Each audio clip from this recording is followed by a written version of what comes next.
नमस्कार प्यारे साथियों, कैसे हैं आप सभी। मैं विक्की मल्होत्रा आप लोगों का स्वागत करता हूं आप सभी के अपने प्यारे से यूट्यूब चैनल पावर ऑफ ज्ञान क्लासेस के आज के इस बेहतरीन सी क्लास में।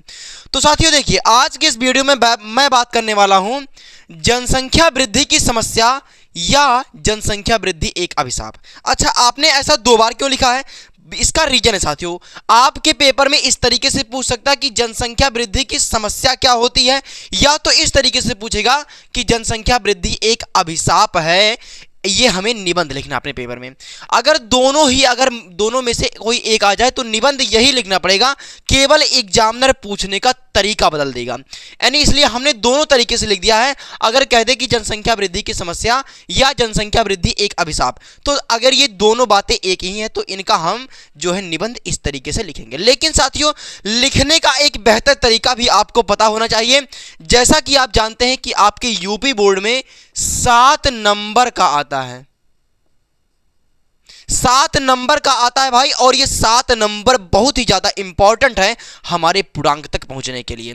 तो साथियों देखिए, 70 में 70 तभी आ सकते हैं जब आप ये सभी चीजें करेंगे, क्योंकि छोटी छोटी चीजें ना नंबर काट लेंगी भाई। ये और छोटी चीज नहीं है, ये हमें 7 नंबर दिलाएगी, और 7 नंबर बहुत होता है भाई। अच्छा, हमारे पेपर में हम किस तरीके से लिखेंगे तब 7 में 7 नंबर मिलेंगे? अच्छा, ये बात तो आती है भाई। अच्छा, सबसे पहले बात, लिखने का एक बेहतर तरीका पता होना चाहिए, तभी आप एक अच्छे स्टूडेंट हैं। तो साथियों, मैं आपको लिखने का एक बेहतर तरीका बताऊंगा। अच्छा, लिखना कैसे? सबसे पहले आप लिखेंगे यहां पर रूपरेखा। हालांकि मैं जितनी भी वीडियो अभी तक निबंध पर बना दिया हूं उसमें मैंने आपको बताया है कि लिखने से पहले यहां पर आप ऊपर डालेंगे हेडिंग रूपरेखा, उसके बाद यहां पर डालेंगे हेडिंग कि हमें किन किन टॉपिक पर निबंध लिखना है। सबसे पहली बात, हम लिखेंगे प्रस्तावना। अच्छा, प्रस्तावना लिखने के बाद हम लिखेंगे जनसंख्या वृद्धि के कारण। जनसंख्या वृद्धि का आखिरकार कारण क्या है, उसके बाद जनसंख्या वृद्धि से हमें हानियां क्या होती हैं यह भी हमें बताना पड़ेगा, और उसके बाद परिवार नियोजन के लाभ और उपसंहार। ये भाई कितने टॉपिक है? 5 टॉपिक, और ये 5 टॉपिक पर ही हमें लिखना है निबंध को। अच्छा, ये एक लिखने का बेहतर तरीका है और बहुत ही स्टैंडर्ड तरीका है हमारे बोर्ड पेपर में लिखने का। तो साथियों देखिए, सबसे पहली बात हम प्रस्तावना को देखते हैं कि प्रस्तावना में हमें क्या लिखना है। सबसे पहली बात यहां पर देखिए, भारत को कभी सोने की चिड़िया कहा जाता था। हाँ, भारत जो है हमारे सोने की चिड़िया के नाम से क्या था, पहले प्रसिद्ध थी। ठीक है, यहां कभी दूध की नदियां बहती थी, यहां पर कभी दूध की नदियां बहती थी, किंतु आज अधिकांश बच्चों को दूध का रंग भी नहीं पता है। यानी पहले यहां पर दूध की नदियां बहा करती थी, लेकिन आज बहुत से बच्चों को क्या है, दूध का रंग भी नहीं पता है। आज असंख्य लोगों को रहने के लिए घर, तन ढकने के लिए पर्याप्त वस्त्र और खाने के लिए भरपेट भोजन नहीं मिल पा रहा है। ऐसा क्यों हो रहा है? ऐसा इसलिए हो रहा है क्योंकि जनसंख्या लगातार बढ़ रही है। यहां पर क्या कहा है, आज असंख्य लोगों को, मतलब बहुत सारे लोगों को रहने के लिए घर, तन ढकने के लिए पर्याप्त वस्त्र और खाने के लिए भरपेट भोजन नहीं मिल पा रहा है। ऐसा क्यों हो रहा है? इसका एकमात्र कारण है जनसंख्या की अत्यधिक वृद्धि। मतलब जो लगातार जनसंख्या बढ़ रही है, इसलिए असंख्य लोगों को रहने के लिए घर, तन ढकने के लिए वस्त्र और खाने के लिए भरपेट भोजन नहीं मिल पा रहा है। और ये क्यों हो रहा है? जनसंख्या की अत्यधिक वृद्धि, क्योंकि जनसंख्या दिन प्रतिदिन लगातार बढ़ रही है और बहुत ही तेजी के साथ बढ़ रही है। अच्छा, जनसंख्या की इस अपार वृद्धि के कारण संपूर्ण देश की प्रगति जो है अवरुद्ध हो रही है। मतलब हमारे देश की जो मतलब उन्नति है वो लगातार बिगड़ रही है, और हमारे देश की स्थिति लगातार गड़बड़ होती जा रही, मतलब खराब होती जा रही। क्यों? ऐसा क्यों हो रहा है? इसका एकमात्र कारण है बढ़ती हुई जनसंख्या। अच्छा, भारत में विश्व का जो है 6वां भाग निवास करता है। विश्व में जितने भी लोग हैं ना, उनका 6वां भाग हमारे भारत में ही निवास करता है। इतनी जनसंख्या हमारे भारत की बढ़ी हुई है। अच्छा, मतलब हमारे देश में ये जनसंख्या बढ़ने से क्या हो रहा है, लोगों को रहने के लिए घर नहीं मिल पा रहा है, तन ढकने के लिए कपड़ा और भरपेट भोजन नहीं मिल पा रहा। इसका कारण क्या है? बढ़ती हुई जनसंख्या, और बढ़ती हुई जनसंख्या हमारे देश की उन्नति को बिगाड़ करके उसे अवरुद्ध कर दे रही है, बेकार कर दे रही है, खराब कर दे रही है। अच्छा, ये तो हमें प्रस्तावना में पता चल गया कि हमें लिखना क्या है प्रस्तावना में। ये बातें बताइए आपको समझ में आई या नहीं। अच्छा, अगर ये बातें आपको समझ में आ गई हो तो अब हम देखते हैं जनसंख्या वृद्धि के कारण। जनसंख्या आखिरकार दिन प्रतिदिन बढ़ क्यों रही है, इसका कारण क्या है, उसको हम देखते हैं। देखिए, भारत में जनसंख्या की अत्यधिक वृद्धि के कुछ विशेष कारण हैं। मतलब जो भारत में जनसंख्या की वृद्धि हो रही है लगातार, इसके कुछ प्रमुख कारण हैं। अच्छा, उनमें प्रमुख कारण क्या है, जिसमें बाल विवाह, मतलब कम उम्र में बच्चों का क्या की जा रही है, शादी की जा रही है, इसी के कारण जनसंख्या बढ़ रही है। परिवार नियोजन के समाधानों की अज्ञानता और पुत्र की अनिवार्यता आदि इनके क्या है, प्रमुख कारण हैं। मतलब समझ में आया कि भारत में जनसंख्या की अत्यधिक वृद्धि के कुछ विशेष कारण हैं, जिनमें से क्या है, बाल विवाह, मतलब कम उम्र में ही विवाह किया जा रहा है, और परिवार नियोजन की समाधानों या परिवार नियोजन के साधनों की अज्ञानता, उनको परिवार नियोजन की क्या है, ज्ञान नहीं है, और पुत्र की अनिवार्यता आदि जो हैं इसके प्रमुख कारण हैं। बताइए आपको इतनी बातें समझ में आई या नहीं। इतनी बातें मैं आशा करता हूं कि आपको समझ में आ गई होंगी। मैंने क्या देखा, अभी मैंने प्रस्तावना देखा और जनसंख्या वृद्धि के कारण देख लिए। अब हम क्या देखेंगे, हम देखेंगे जनसंख्या वृद्धि से हानि क्या होती है। मतलब हमारे पास ऐसा क्या है कि हमारे देश में अगर जनसंख्या बढ़ रही है तो ऐसी कौन सी चीजें हैं जिनसे हमें हानि हो रही है, मतलब किस तरीके से जनसंख्या वृद्धि के कारण हमें हानियां हो रही हैं, उसको हम देखेंगे। उसके बाद परिवार नियोजन के लाभ देखेंगे और उपसंहार देखेंगे। तो आपको इतना समझ में आ गया होगा, मैंने दो चीज देखा, एक प्रस्तावना और एक जनसंख्या वृद्धि के कारण। अब हम देखते हैं जनसंख्या वृद्धि से हानि क्या होती है। तो देखिए, अब हम देखते हैं जनसंख्या वृद्धि से हानि, मतलब जनसंख्या की अगर बढ़ती जनसंख्या ऐसे ही रही तो उनसे हानियां क्या होंगी, उनको हम अब देखते हैं। अच्छा, भारत की वर्तमान समस्या का जो प्रमुख कारण है वो बढ़ती हुई क्या है, जनसंख्या ही है। मतलब भारत की जो वर्तमान समस्या है, इस समय में जो भारत की समस्या है वो बढ़ती हुई जनसंख्या ही है। अच्छा, जनसंख्या दिन प्रतिदिन बढ़ रही है, हमारे भारत के लिए बहुत ही क्या है, दुखदाई की बात है। जनसंख्या वृद्धि से होने वाली हानि क्या होती हैं, जैसे गरीबी हो जाती है, अशिक्षा, मतलब शिक्षा पर्याप्त सभी लोगों को नहीं हो पाती है, भुखमरी हो जाती है, बेरोजगारी हो जाती है, निम्न जीवन स्तर, सामाजिक कलह, अव्यवस्था एवं खाद्यान्न संकट, मतलब खाने में संकट आ जाती है आदि जो है। यदि यही वृद्धि दर बनी रही तो 500 वर्ष बाद जो होगा, मनुष्यों को पृथ्वी पर खड़े रहने की जगह भी नहीं मिल पाएगी। कहने का यह मतलब है कि भारत की जो वर्तमान समस्या का प्रमुख कारण है वो बढ़ती हुई जनसंख्या ही है।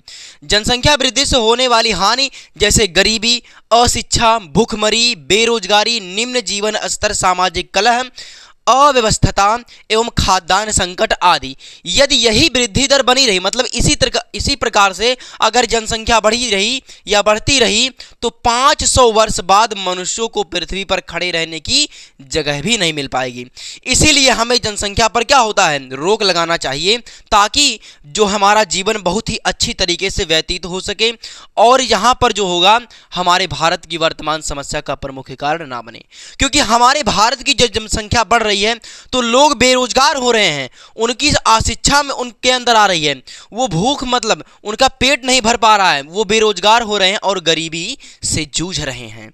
अच्छा, ये बातें हुई हमने जनसंख्या की हानि, मतलब जनसंख्या से होने वाली हानि क्या है, लोग बेरोजगार हैं, भूखमरी हैं और गरीबी के संकट को झेल रहे हैं। अच्छा, अब परिवार नियोजन से लाभ क्या होते हैं, मतलब परिवार नियोजन से लाभ क्या होता है उसको हमें बताना है। अच्छा, समस्त प्राणी जो होता है अपने जीव को सुखी एवं व्यवस्थित बनाना चाहते हैं। कोई भी प्राणी हो वो अपने बच्चे को सुखी एवं व्यवस्थित बनाना चाहता है। हाँ भाई, ये तो बात सही है, कोई भी जीव हो वो अपने बच्चों को क्या होगा, सुखी एवं व्यवस्थित बनाना चाहेगा। व्यक्ति कम आयु में भी अपने बच्चों की पढ़ाई लिखाई पर ध्यान दे सकता है और स्वयं को भी व्यवस्थित रख सकता है। परिवार सीमित रहे, इसका उपाय है परिवार नियोजन, मतलब नियोजित परिवार का लाभ जो है हमारे देशवासी से छिपे नहीं हैं। छोटा परिवार सुखी परिवार का संदेश जो है अब जन जन का कंठहार बन गया है। कहने का यह मतलब है कि समस्त प्राणी जो होता अपने जीव को सुखी एवं व्यवस्थित बनाना चाहता है। व्यक्ति कम आयु में भी अपने बच्चों की पढ़ाई लिखाई पर ध्यान दे सकता है और स्वयं को भी व्यवस्थित रख सकता है। परिवार सीमित रहे इसका एक ही उपाय है परिवार नियोजन। नियोजित परिवार का लाभ जो है हमारे देशवासियों से छिपा नहीं है। छोटा परिवार सुखी परिवार का संदेश जो है अब जन जन का कंठहार बन गया है। अच्छा, ये बातें यानी परिवार नियोजन के लाभ क्या होते हैं आपको ये भी पता चल गया, लेकिन उपसंहार क्या होता है? मतलब हम अपने देश की मतलब जो बढ़ती हुई जनसंख्या उनको कैसे कम कर सकते हैं ये इनमें बताया गया है। यदि हम समझदारी से काम लेते रहें और हमारी सरकार इस विषय पर प्रयत्नशील रही तो परिवार नियोजन कार्यक्रम जो होगा वो हमारे देश का एक प्रमुख कार्यक्रम बन जाएगा। यदि यह कार्यक्रम पूरी तरह से समाज का अंग अगर बन गया, कौन सा परिवार? परिवार नियोजन का अंग बन गया तो हमारे देश और समाज की जो अनेक समस्याएं हैं वह स्वतः ही हल हो जाएंगी। मतलब अगर हमारी सरकार जो है समझदारी से काम लेते रहे और इस पर जनता भी क्या करे, स्वयं से उन पर ध्यान दे और उसके विषय पर प्रयत्न करे तो परिवार नियोजन जो होगा वो हमारे देश का एक प्रमुख कार्यक्रम बन जाएगा। बताइए आपको ये बात आई समझ में या नहीं? क्योंकि देखिए जनसंख्या वृद्धि की समस्या और जनसंख्या वृद्धि एक अभिशाप है, ये हमारे पेपर में बहुत ही बार पूछा जा चुका है और हमारे 2000 बोर्ड के 26 में भी पूछे जाने के चांसेस हैं। क्योंकि ये भाई ऐसा है ना, ये इस तरीके से भी पूछ सकता है और इस तरीके से भी पूछ सकता है। कह देगा कि जनसंख्या वृद्धि की समस्याएं क्या होती हैं, या ना ऐसा पूछ करके कह देगा कि जनसंख्या वृद्धि एक अभिशाप है, इस पर निबंध को लिखिए। मतलब इस तरीके से हमें लिखना होगा। मैंने आपको लिखने का एक बेहतर तरीका और साथियों देखिए कितने आसान वर्डों में ये सभी चीज़ें मैंने आपको लिख करके दिया है।